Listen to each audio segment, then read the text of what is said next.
Purple flames danced around the empty throne room as Empress Lyra stared at the holographic displays floating before her.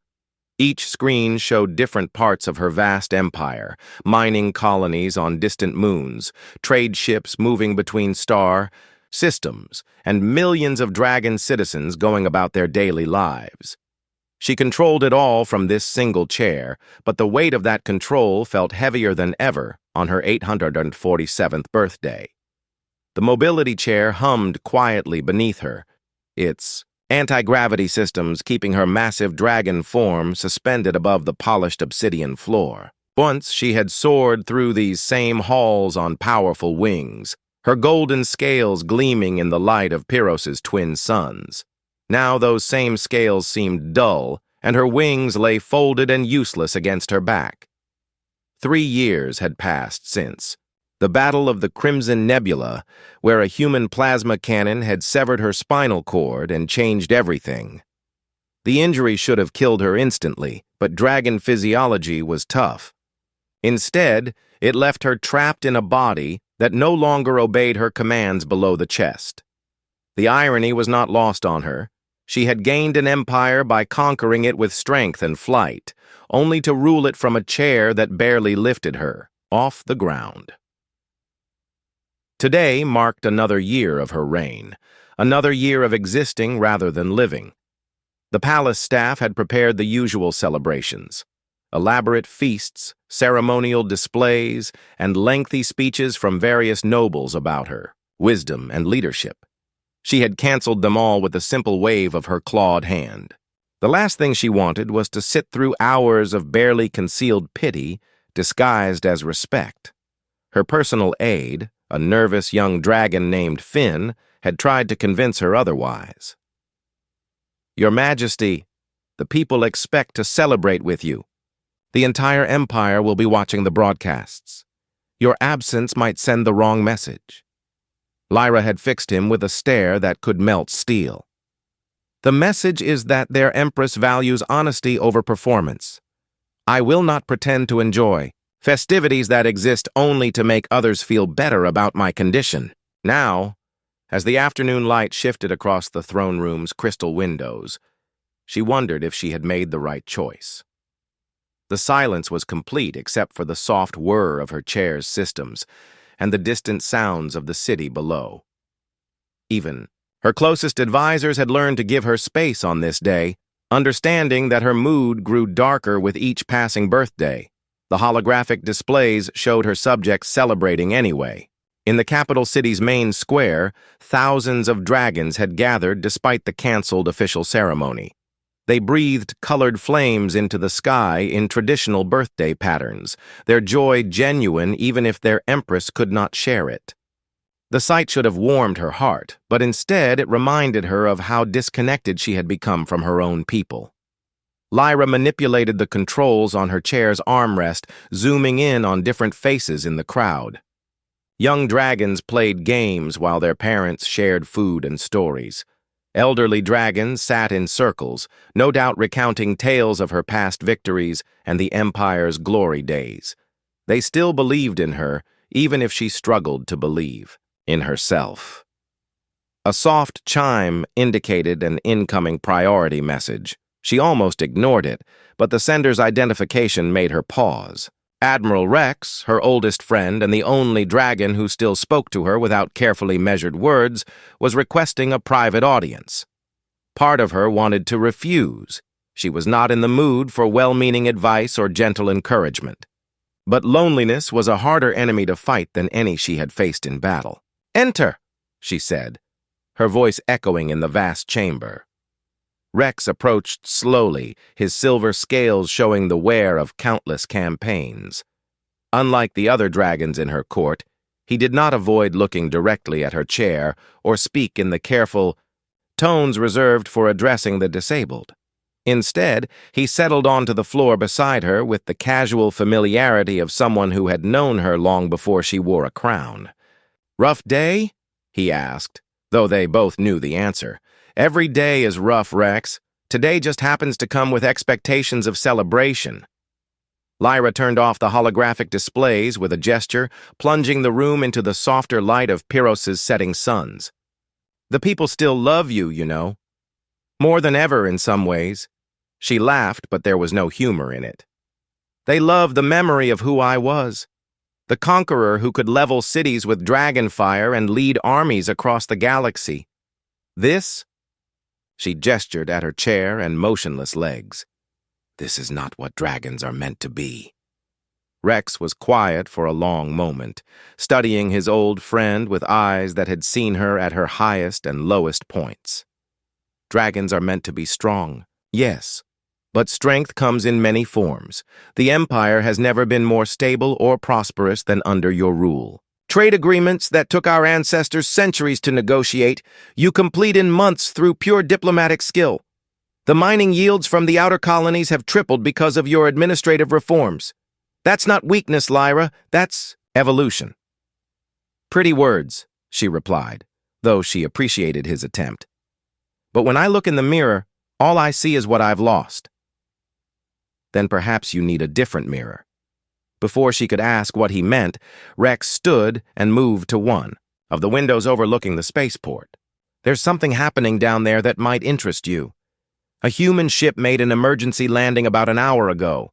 Single father with a sick child, asking for help. Lyra's interest stirred despite her mood. Humans rarely came to Pyrrhos, and when they did, it was usually for official diplomatic business or trade negotiations. A desperate father was something different entirely. What kind of help? Medical transport, from what I understand. The child needs treatment that's only available on Earth, but their ship can't make the journey. They're asking anyone who will listen for passage aboard another vessel. Something about the situation resonated with Lyra in a way she could not immediately identify. Perhaps it was the idea of someone else facing an impossible situation, or maybe it was simply curiosity about beings who were as far from home as she felt in her own body. Have them brought here? She said suddenly. Rex turned from the window, surprised. Your Majesty? You heard me. If they need help, they can ask for it properly. Bring them to the throne room. Lyra, are you sure? You've been avoiding court appearances. For weeks, and now you want to meet with random humans? She activated her chair's movement systems, gliding toward the center of the room where her throne platform waited. For the first time all day, she felt something other than emptiness. A spark of curiosity that might, with luck, grow into something more. I've been avoiding performances and political theater, she corrected. This is different. This is real. As Rex hurried to arrange the meeting, Lyra positioned herself on the throne platform and allowed the ceremonial crown to materialize around her horns. If she was going to meet these humans, she would do so as the Empress of the Draconian Empire, not as the broken dragon she sometimes felt like in private moments. Outside the windows, the first stars were appearing in Pyrrhos's darkening sky. For the first time in years, Lyra found herself genuinely curious about what the evening might bring. The cargo hauler Lucky Break shuddered as another system failed, sending sparks across the cramped cockpit. Tom Blake wiped sweat from his forehead while his 8-year-old daughter Amy slept fitfully in the co-pilot seat, her breathing shallow and labored. The portable medical monitor attached to her arm beeped softly, showing numbers that made his heart race with worry. Come on, girl. Just a little further, he whispered to his ship, coaxing the dying engines toward the massive shape of Pyrrhos looming ahead. The dragon homeworld looked like a jewel against the darkness of space, its surface covered in gleaming cities and vast industrial complexes. It was beautiful and terrifying at the same time, especially for a human who had never been this far from Earth. Amy stirred as the ship's landing thrusters engaged with a grinding noise that suggested they might not work much longer. Her pale blue eyes opened, focusing on her father with the kind of wisdom that no child should possess. The genetic disorder coursing through her body had aged her beyond her years in some ways, making her far too familiar with hospitals and treatments, and the careful way adults spoke when they thought she might not survive. "Are we there yet, Dad?" she asked, her voice barely above a whisper. "Almost, sweetheart. This is Pyros, the dragon planet. Pretty impressive, right?" Tom tried to keep his voice steady as the ship's hull groaned under the stress of atmospheric entry. The hyperdrive had blown out 3 days ago, leaving them stranded in this remote system with failing life support and a daughter whose condition was getting worse by the hour. Amy pressed her face to the small porthole, her eyes widening at the sight of dragons flying between the towering spires below. Even in her weakened state, she could not hide her amazement. "They're so big, Dad. And they're really flying, not using ships or anything." "Yeah, there's something else." Tom had read about dragons during the long journey here, but seeing them in person was different. They moved through the air like living aircraft, their scales catching the light of the twin suns as they soared between buildings that seemed designed for beings much larger than humans. The spaceport control tower crackled to life on their communication system, speaking in heavily accented English. "Human vessel, state your business on Pyros. This is not a scheduled arrival." Tom keyed the microphone, choosing his words carefully. "This is Tom Blake aboard the cargo hauler Lucky Break. We have a medical emergency aboard. My daughter needs urgent transport to Earth for treatment. Our hyperdrive is dead, and we're requesting assistance." A long pause followed, during which Tom could imagine the dragon controllers discussing what to do with 2 unexpected humans. Finally, the voice returned, noticeably cooler than before. "Tom Blake, you are cleared for emergency landing on Pad 7. Report to Customs immediately upon touchdown." The landing was rougher than Tom would have liked, but the Lucky Break settled onto the designated pad with a final shudder of protest from her overworked engines. Through the cockpit window, he could see Dragon Customs officials approaching, their massive forms making him feel like an insect by comparison. Each one was easily 20 feet long, with scales that shifted color in the light and eyes that missed nothing. Amy had fallen asleep again during the landing, her small hand clutched around a worn stuffed bear that had been her companion through countless medical procedures. Tom gently gathered her into his arms, along with her portable medical equipment, and prepared to face whatever bureaucracy awaited them. The customs process was exactly as difficult as he had feared. The lead dragon official, whose name badge read Inspector Kale, looked down at the 2 humans with barely concealed irritation. His scales were a deep green color that reminded Tom of old copper, and when he spoke, small wisps of smoke escaped from his nostrils. "You require transport to Earth," Kale said, making it sound like an accusation rather than a statement. "This is not a passenger terminal, human. We handle cargo and official diplomatic business." "I understand that, sir, but this is a life-or-death situation." Tom adjusted Amy's weight in his arms, trying not to show how much the gravity on Pyros was affecting him. Everything here was designed for much larger beings, making him feel clumsy and out of place. "My daughter has a rare genetic condition. She needs specialized treatment that's only available on Earth." Kale examined the medical readouts Tom had brought, his large eyes scanning the data with surprising speed. Other dragons had gathered around them, their attention focused on the small human child in Tom's arms. Some looked curious, others seemed annoyed by the interruption to their normal routine.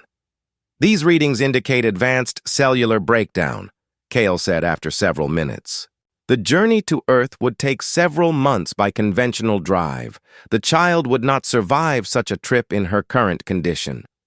The words hit Tom like a physical blow, even though he had suspected the truth. There has to be something, some ship with a working hyperdrive, or maybe medical facilities here that could help stabilize her for the journey. "Dragon medicine is not compatible with human physiology," another official interjected, "and no civilian vessels are scheduled for Earth travel in the near future. Military ships are restricted to authorized personnel only." Tom felt desperation rising in his chest as Amy stirred in his arms, her fever making her skin hot against his hands. He had sold everything he owned to pay for the journey here, gambling that the dragon's reputation for honor might extend to helping a desperate father. Now it seemed like that gamble had failed. "Please," he said, his voice cracking slightly. "I'll work for free, do maintenance, clean ships, whatever it takes. She's all I have left in the universe." The dragons exchanged glances, their body language suggesting this conversation was over. Kale was preparing to give them the standard rejection when another voice cut through the discussion. "What seems to be the problem here?" Admiral Rex approached the group, his silver scales marking him as a high-ranking military officer. "The customs." Officials immediately straightened to attention, their earlier casual dismissal of the humans replaced by formal respect. "Admiral," Kale said, "these humans are requesting transport to Earth for medical reasons. We were explaining that such arrangements are not possible through normal channels." Rex studied Tom and Amy with eyes that seemed far older and wiser than the other dragons. There was something in his expression that gave Tom a flicker of hope, a suggestion that this dragon might see them as more than just an inconvenience. "How long does the child have?" Rex asked directly. Tom swallowed hard before answering. "The doctors on Earth gave her 6 months when we left. That was 4 months ago. And you came all this way on the chance that someone here might help?" "I came because giving up wasn't an option." Rex nodded slowly, as if Tom had passed some kind of test. "There may be another possibility. Her Imperial Majesty, Empress Lyra, has requested to see you personally. She rarely grants audiences to civilians, especially off-world visitors. This is an unusual honor." The other dragons looked shocked at this news, whispering among themselves in their native language. Tom felt a mixture of hope and terror at the prospect of meeting the legendary Dragon Empress, a being whose reputation for both wisdom and ruthlessness was known throughout the galaxy. "Why would she want to see us?" Tom asked. Rex's expression was unreadable. "Her Majesty's motivations are her own, but I would suggest you accept this opportunity. The Empress may be your daughter's only hope." As they prepared to leave for the Imperial Palace, Tom looked down at Amy's sleeping face and whispered a prayer to whatever gods might be listening. They were about to meet one of the most powerful beings in known space, armed with nothing but desperation and love for a dying child. Golden light filtered through massive crystal windows as Tom carried Amy through corridors designed for beings 3 times their size. The Imperial Palace of Pyros stretched endlessly in every direction, its polished obsidian walls covered with murals depicting the Dragon Empire's greatest victories. Each step echoed in the vast spaces, reminding Tom just how small and out of place they were in this world of giants. Amy had woken during the transport from the spaceport, her eyes wide, with wonder despite her weakened condition. She pointed at the flying dragons visible through the windows, asking quiet questions about their colors and the way they moved through the air like living sculptures. Tom answered as best he could while trying to calm his own nerves about the meeting ahead. Admiral Rex walked beside them, his massive form somehow managing to seem protective rather than intimidating. "The Empress may appear fearsome at first," he warned as they approached the throne room. "She has not been in the best of spirits lately, but she agreed to see you, which suggests she may be more interested in helping than she would normally admit." The throne room doors stood 40 feet high, carved from single pieces of dragon bone and inlaid with precious metals that caught the light like trapped stars. As they swung open, Tom felt his breath catch at the sight beyond. The chamber was enormous, its ceiling lost in shadows far above, while the floor stretched away in all directions like a polished lake. At the far end, elevated on a platform of black stone, sat the Dragon Empress herself. Lyra was magnificent and terrible all at once, her golden scales gleaming in the afternoon light, while her massive head turned toward them with ancient, intelligent eyes. She was easily 50 feet long. From nose to tail, with wings that even folded against her back, suggested incredible power. But it was the mobility chair that held Tom's attention, a marvel of engineering that kept her suspended above the platform with graceful, almost organic curves. "Approach," the Empress commanded, her voice carrying easily across the vast space, without seeming raised. Tom walked forward with Amy in his arms, his footsteps sounding impossibly small in the echoing chamber. He had rehearsed what he might say during the journey here, but now all his prepared words seemed inadequate. How did one ask a dragon empress for help without sounding like they were begging? As they drew closer, Amy suddenly lifted her head. From Tom's shoulder, studying the Empress with the direct gaze that only children possessed. Where Tom saw power and majesty that made him want to bow his head, his daughter saw something entirely different. "Your chair is really cool," Amy said, her voice thin but clear in the silence. "How does it float like that?" Tom felt his heart stop. Speaking directly to the Empress without permission was probably some kind of serious breach of protocol. He started to apologize, but Lyra raised one massive claw to silence him, her attention focused entirely on the small human child. "It uses graviton manipulation technology," the Empress replied, her voice gentling slightly as she spoke to Amy. "Anti-gravity fields generated by quantum processors in the base unit. The same principle that allows our ships to fly between stars." Amy's eyes lit up with genuine interest. "That's amazing. I bet it's really smooth to ride in, better than my wheelchair back home." "You have a wheelchair?" Lyra asked, and Tom noticed something change in her expression, a flicker of what might have been recognition or understanding. "Sometimes, when the treatments make me too tired to walk. It's not nearly as fancy as yours, though. Mine just has regular wheels and a motor." Amy studied the Empress's chair with the kind of technical curiosity that reminded Tom of his own love for mechanical systems. "Does it hurt when you can't use your legs?" The question hung in the air like a physical thing, so direct and innocent that Tom wanted to sink through the floor. But instead of anger, he saw something unexpected cross the Empress's features, a kind of relief, as if someone had finally asked the question everyone else had been carefully avoiding.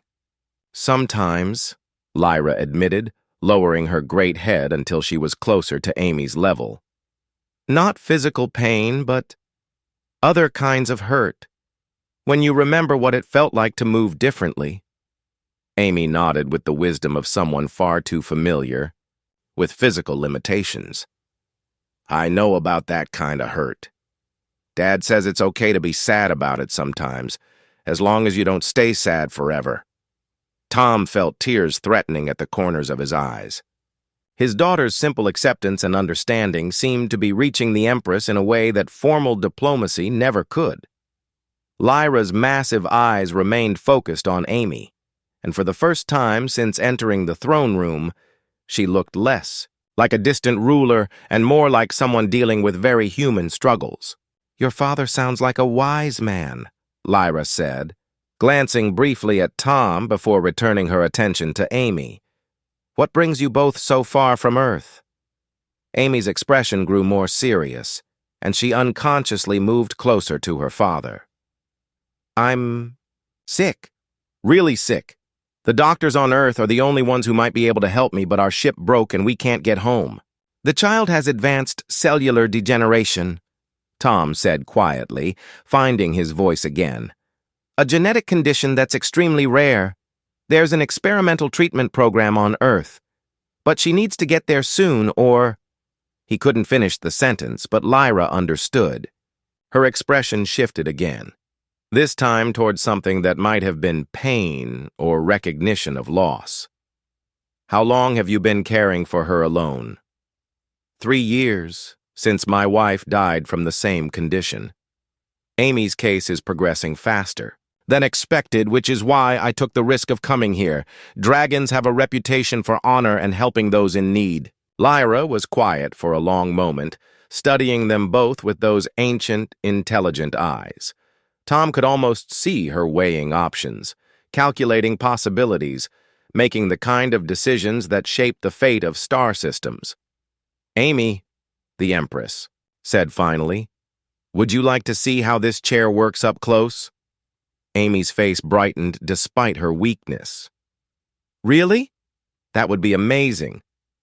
With a gentle hum of machinery, Lyra's chair glided down from the platform, moving with fluid grace until she was beside them on the main floor.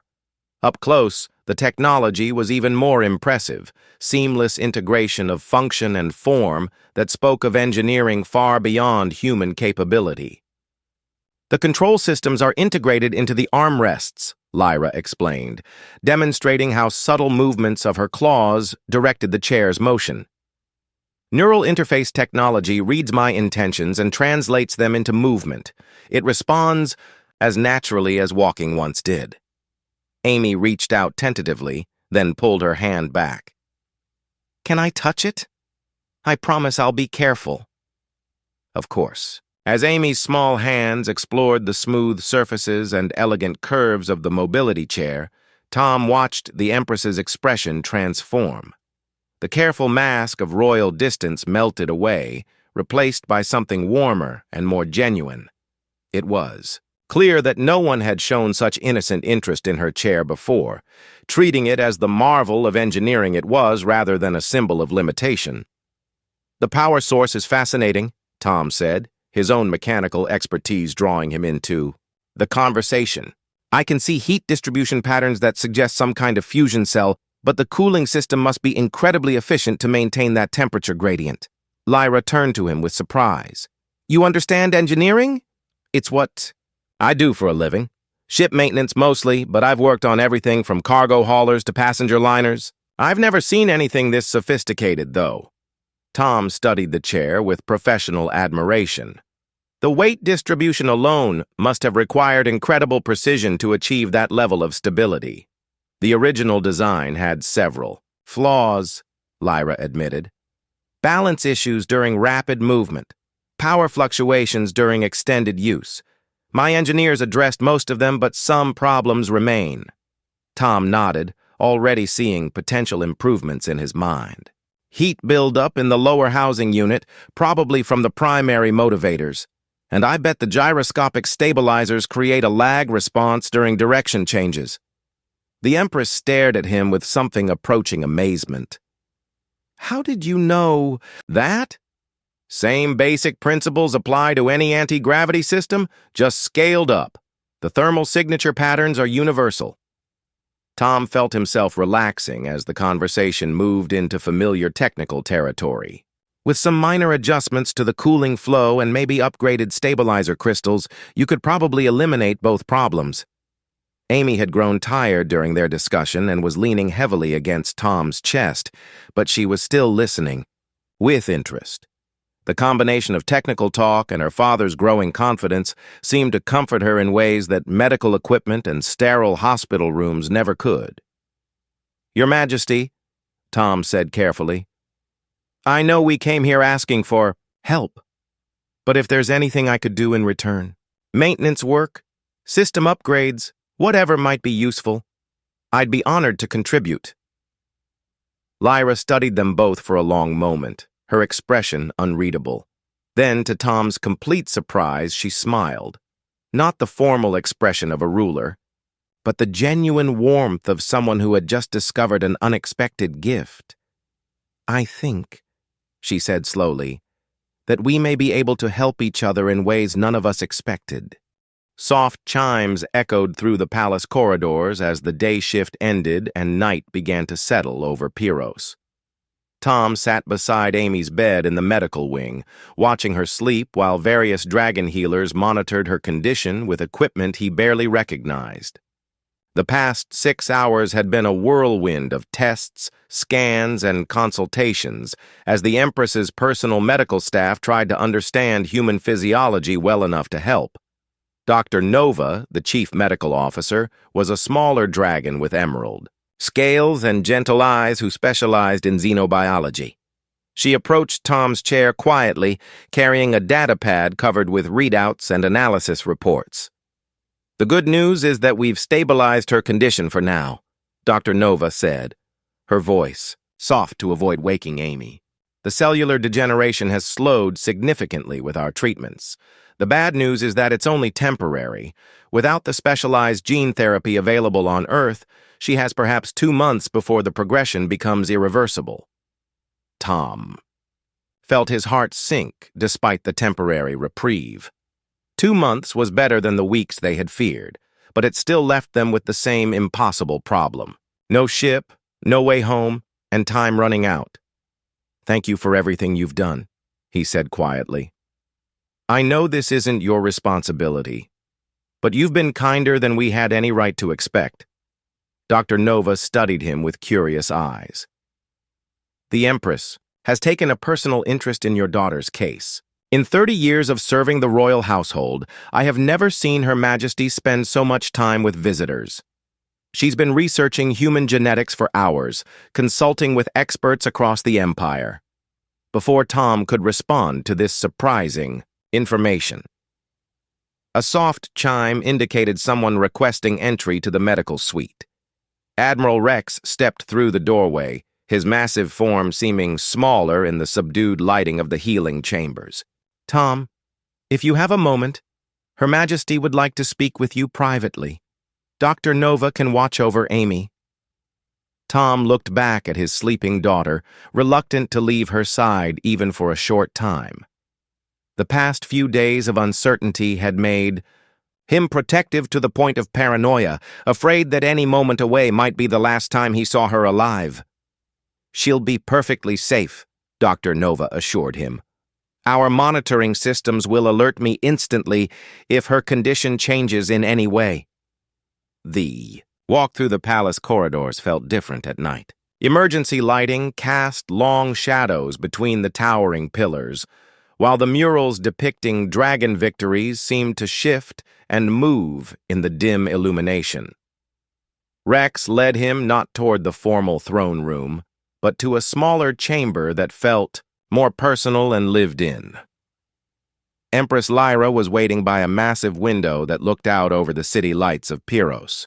Her mobility chair was positioned so she could watch the dragons moving through the air between buildings, their bioluminescent scales creating streams of colored light against the darkness. She seemed smaller somehow in this intimate setting, less like the terrifying ruler from the throne room and more like someone dealing with her own struggles. "How is Amy?"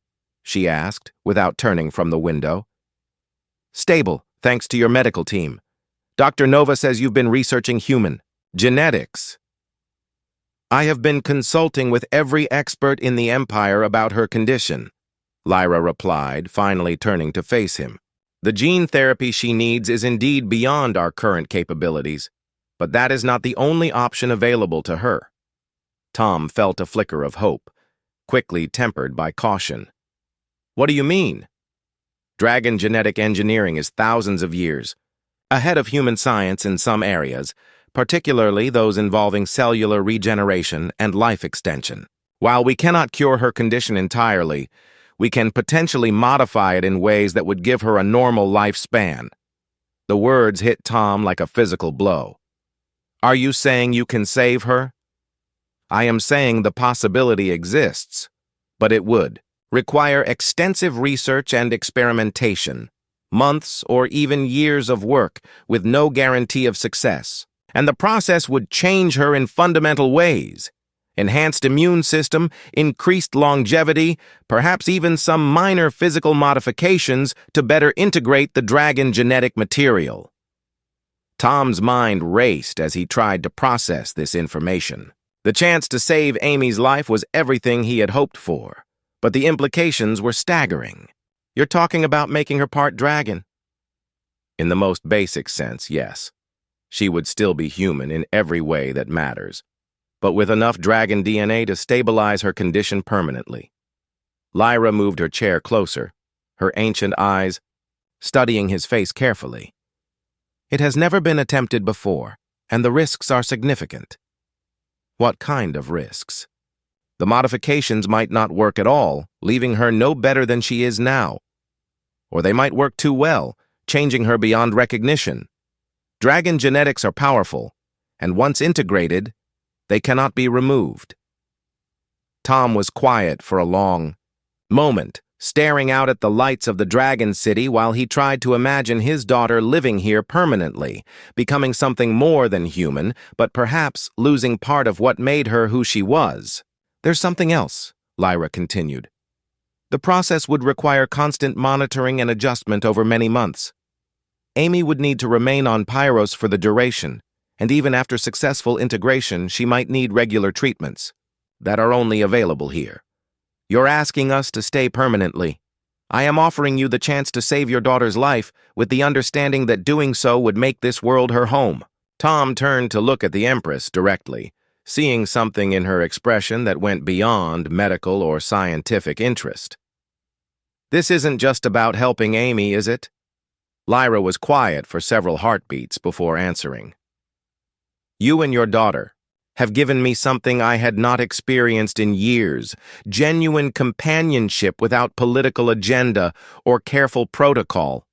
Amy sees my chair as an engineering marvel rather than a symbol of weakness, while you offer practical improvements without pity or condescension.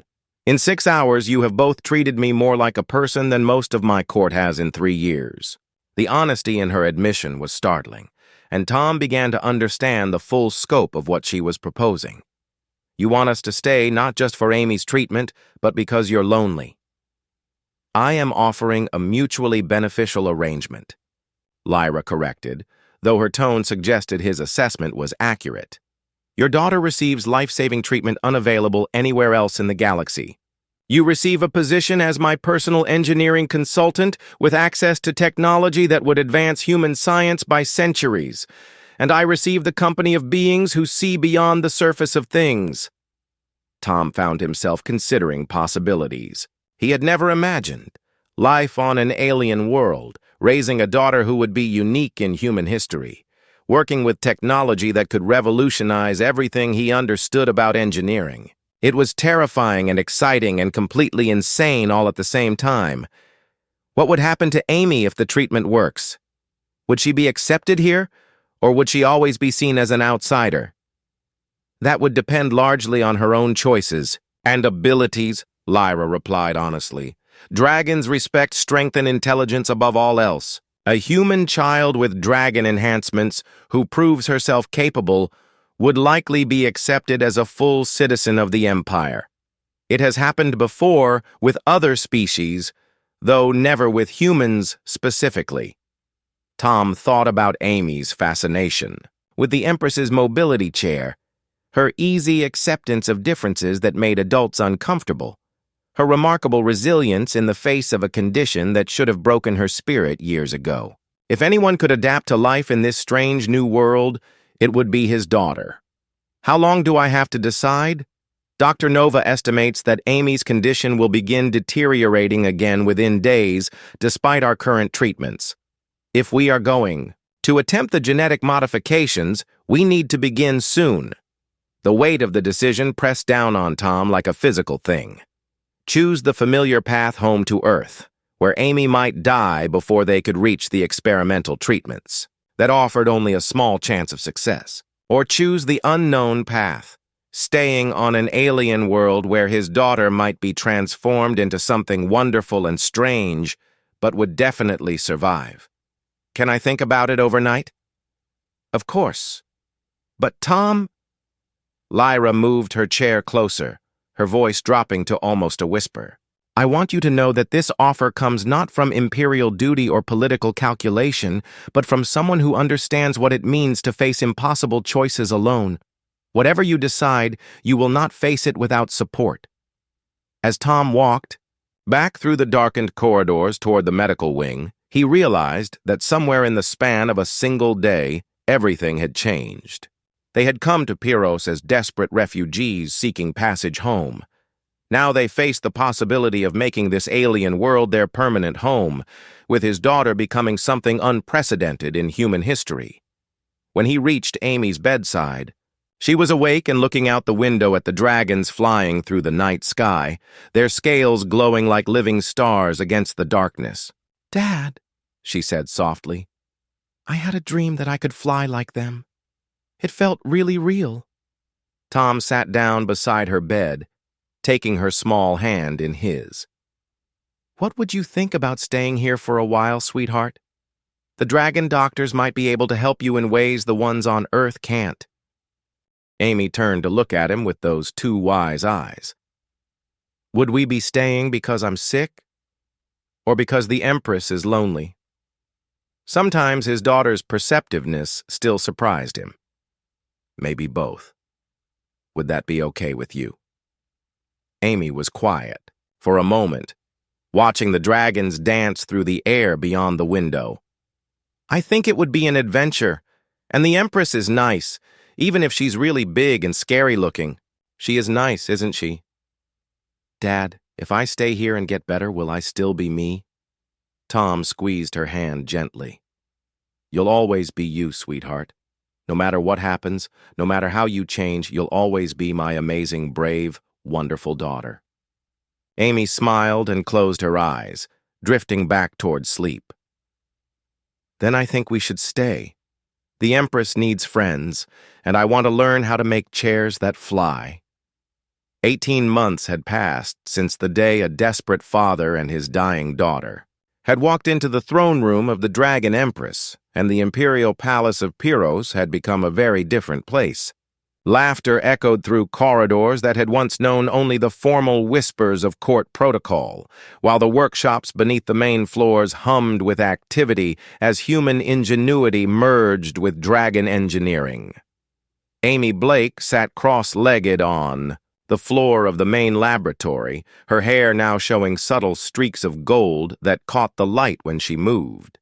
The genetic modifications had taken hold better than anyone had dared hope, not only stopping the progression of her disease, but enhancing her natural abilities in ways both expected and surprising. She was still recognizably human, but with improved immune function, enhanced intelligence, and a lifespan that would now measure in centuries rather than decades. More importantly to Amy herself, she could now keep up with the rigorous educational programs of young dragons, learning advanced mathematics and engineering principles that would have been impossible for an unmodified human child to grasp. Today, she was working on improvements to the palace's environmental control systems, her small fingers manipulating holographic displays with the same casual expertise her father showed with mechanical components. "The thermal regulation in the eastern wing is still inefficient," she announced to the room in general, her voice carrying the confidence that came from months of being taken seriously by some of the Empire's best engineers. "The heat exchangers are running at 60% capacity because the airflow patterns are all wrong." Tom looked up from the mobility chair he was upgrading, wiping his hands on a cloth that had long since given up any pretense of being clean. "What's your proposed solution?" "Redirect the main intake ducts through the crystal matrix chambers. The thermal mass would help regulate temperature fluctuations, and we could recover about 30% of the waste heat for other systems."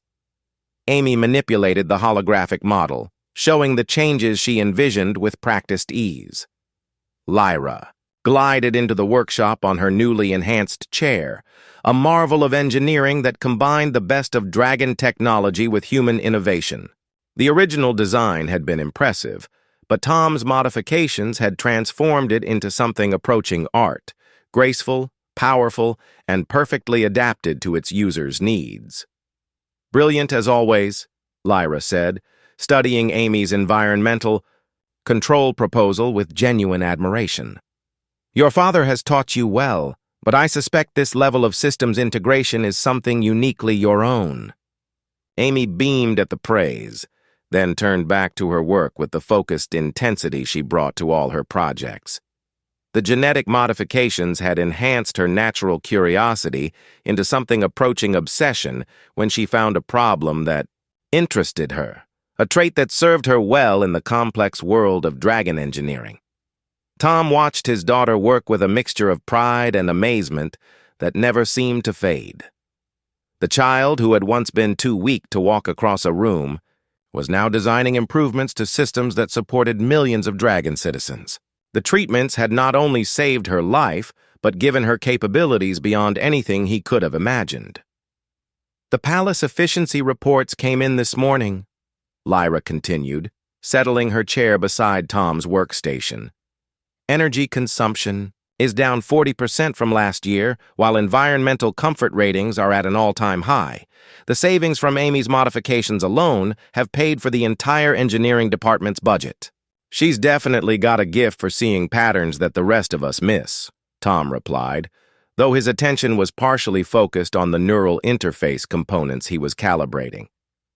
"Sometimes I think the dragon genetic material enhanced more than just her immune system."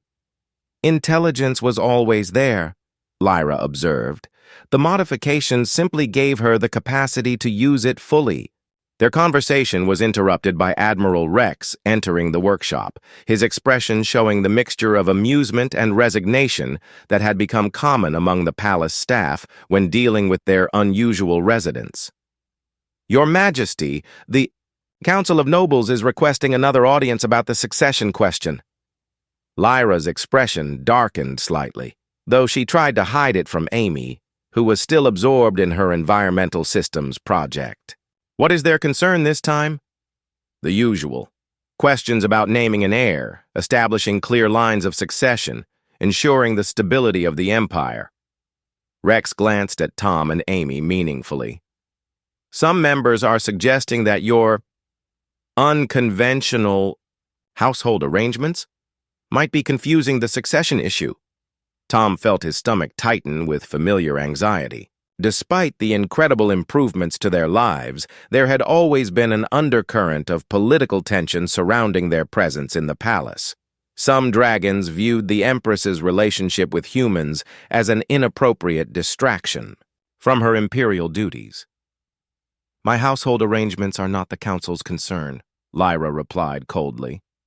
"And the succession will be addressed in due time, according to dragon law and tradition." "Of course, Your Majesty. But perhaps it would be wise to address their concerns before they become more serious political issues." After Rex left, the workshop fell into an uncomfortable silence. Amy had stopped working on her project and was listening to the adult conversation with the kind of worried attention that showed she understood more about palace politics than anyone wished she needed to. "Are we causing problems for you?" Tom asked quietly. Lyra turned to face him fully, her expression serious but not unkind. "Tom Blake, in the 18 months since you arrived at this palace, I have been happier and more effective as a ruler than at any time since my injury. The empire is more prosperous, more stable, and more innovative than it has been in decades. If that creates problems for some narrow-minded nobles, then perhaps it is time they learn to adapt." Amy looked up from her holographic displays, her golden-streaked hair falling across eyes that held both human warmth and dragon intensity. "Your Majesty, what would happen if you named an heir who wasn't a dragon?" The question hung in the air like a challenge, touching on possibilities that none of them had spoken aloud before. Dragon succession traditionally followed bloodlines, with power passing to the strongest and most capable offspring. But Lyra had never had children, and the genetic modifications that had saved Amy's life had also made her something unique in the galaxy. Part human, part dragon, and potentially capable of things neither species could achieve alone. The law requires that any heir be capable of understanding dragon culture, demonstrating wisdom in leadership, and commanding the respect of the military, Lyra said carefully. Species is not specifically mentioned, though it has always been assumed. Tom exchanged glances with his daughter, seeing the same mixture of excitement and terror in her eyes that he felt in his own chest. The idea that Amy might someday rule the Dragon Empire was so far beyond anything they had imagined when they first arrived on Pyros that it seemed like fantasy.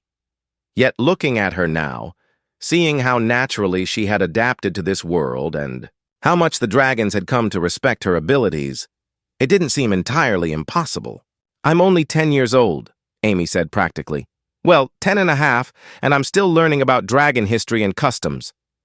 You have time to learn, Lyra replied. And you already understand the most important principles. That leadership means serving others, that strength comes in many forms, and that the best solutions often come from seeing problems differently than everyone else. The workshop door chimed again, and Dr. Nova entered, carrying a data pad and wearing the expression of someone bearing important news. Your Majesty, I have the final results from Amy's latest genetic stability tests. Tom felt his heart skip a beat. Despite the obvious success of the modifications, they still required regular monitoring to ensure the dragon and human genetic material remained properly integrated. The possibility of rejection or unexpected complications was something that haunted his dreams. The integration is now completely stable, Dr. Nova announced with a smile. Not only stable, but continuing to evolve in beneficial ways. Her cellular regeneration rates are approaching dragon normal levels, her neural development is exceeding all projections, and her immune system is now capable of adapting to pathogens from multiple species. Amy jumped up from her workstation, unable to contain her excitement. Does that mean I'm really okay? Like, permanently okay? More than okay, Dr. Nova confirmed. At this point, you're probably healthier and more genetically robust than either parent species.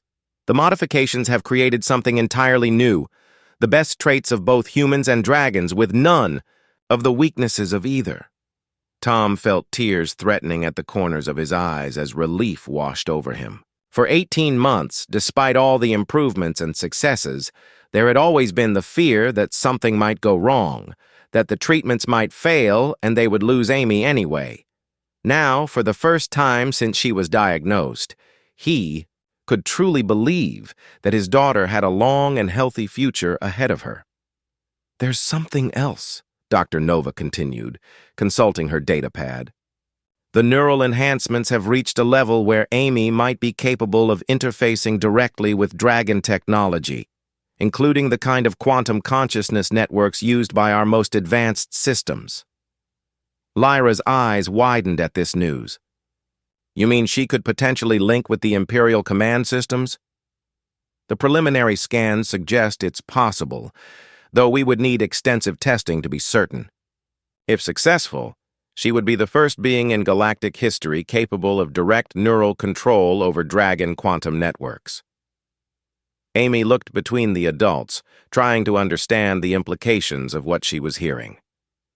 What does that mean? Exactly. Tom knelt beside his daughter, taking her hands in his. It means you're becoming something special, sweetheart. Something that's never existed before. But I'm still me, right? Still your daughter? Always, Tom assured her. No matter what you become capable of, no matter how you change, you'll always be my amazing little girl. 6 months later, the palace workshops had been transformed into something resembling a cross between a research laboratory and a family living room. Amy had indeed proven capable of interfacing with dragon quantum networks, an ability that had revolutionized everything from palace security to empire-wide communications. More importantly, she had used her unique perspective to solve engineering problems that had puzzled dragon scientists for generations. Tom had been officially appointed as Imperial Engineer, a position created specifically for him that gave him access to the most advanced technology in the Empire. His improvements to everything from spacecraft design to planetary infrastructure had made him one of the most respected humans in known space, though he still preferred the practical work of fixing things with his own hands. Lyra had found in them something she had never expected to have. A family. Not the formal relationships of court or the careful alliances of politics, but the genuine bonds of people who chose to care for each other, despite their differences. The succession question had resolved itself in ways that surprised everyone, including the Council of Nobles. When Amy turned 12 and demonstrated her ability to interface with the Imperial command systems, she had accidentally solved a resource allocation crisis that had been plaguing the outer colonies for months. The solution was so elegant and effective that even the most conservative dragons had to admit she might have a future in Imperial administration. On a quiet evening in the workshop, as the twin suns of Pyros set beyond the crystal windows, the three of them worked together on their latest project, a new type of mobility assistance device that could be adapted for beings of any species or physical capability. It was Amy's idea, inspired by her father's prosthetics work and the Empress's need for advanced mobility support. "I've been thinking," Amy said, manipulating a holographic component with casual expertise. "When I'm older, if the Council ever did want me to be heir to the Empire, I think I'd want to do things differently." "How so?" Lyra asked, though she suspected she already knew the answer. "Instead of just ruling dragons, what if we made the Empire a place where anyone could belong? Humans, dragons, maybe other species too. Everyone working together using their different abilities to solve problems." Tom smiled as he watched his daughter outline a vision of the future that was both idealistic and surprisingly practical.